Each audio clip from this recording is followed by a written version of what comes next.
Bonjour. Dans cette vidéo, nous parlerons de nos émotions. Ne seraient-elles pas en partie un facteur de stress parfois? Nous sommes nés émotionnels. Nous vivons 24 heures sur 24 avec nos émotions.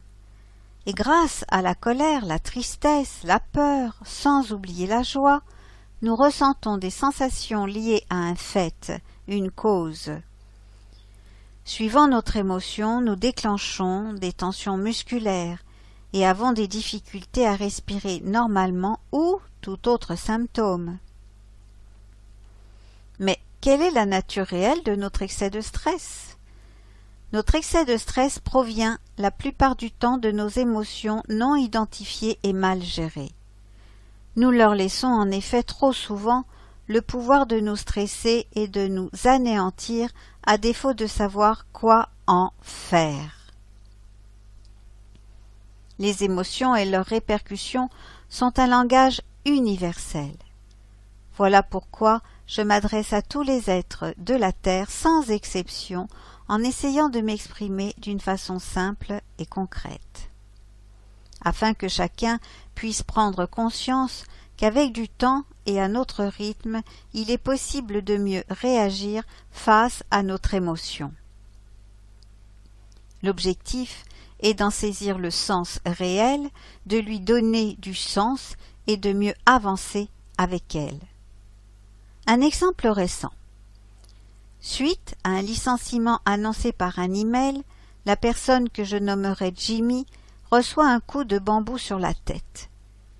Il devient instantanément Madame la Tristesse à part entière. Les larmes coulent à flots, la boule dans la gorge l'étouffe, tout son être est abattu, paroles bloquées. En connaissant déjà et en pratiquant la respiration thoracique calmante, Jimmy parvient et réussit à calmer ses larmes et à retrouver une respiration plus naturelle, lui permettant ensuite de pouvoir verbaliser son mal-être du moment avec une amie proche pour mieux évacuer sa douleur et reprendre contact avec la réalité. Parler rapidement de notre émotion est capital. En évoquant la situation, Jimmy réalise que finalement son employeur ne méritait pas son travail qu'il prenait pourtant tant à cœur. À partir de cette expérience, et grâce à sa tristesse, Jimmy trouve progressivement en lui les ressources pour reprendre confiance et développer ses capacités innées.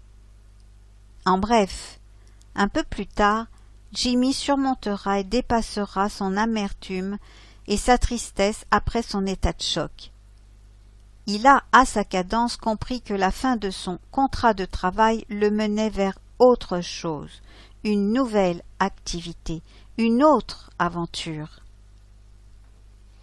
Il s'est en effet réinventé et réorienté professionnellement. Jimmy est à ce jour devenu son propre employeur en créant son site web autour d'un guide touristique. Grâce à cet exemple, ensemble, prenons conscience qu'il y a toujours une réaction positive à notre portée et une solution à comprendre et à développer pas à pas, jour après jour, d'une situation au départ négative. Et si nous prenions nos émotions et notre existence en main, qu'en pensez-vous? Tout dépend de nous, tout dépend de chacun, tout dépend de soi. À nous de jouer avec le sport maison des émotions pour être mieux dans notre corps, dans notre peau. Je vous invite à parcourir mon site www.j'oseprendremesémotionsenmain.com, le tiret du 6 entre chaque mot. Bien à vous!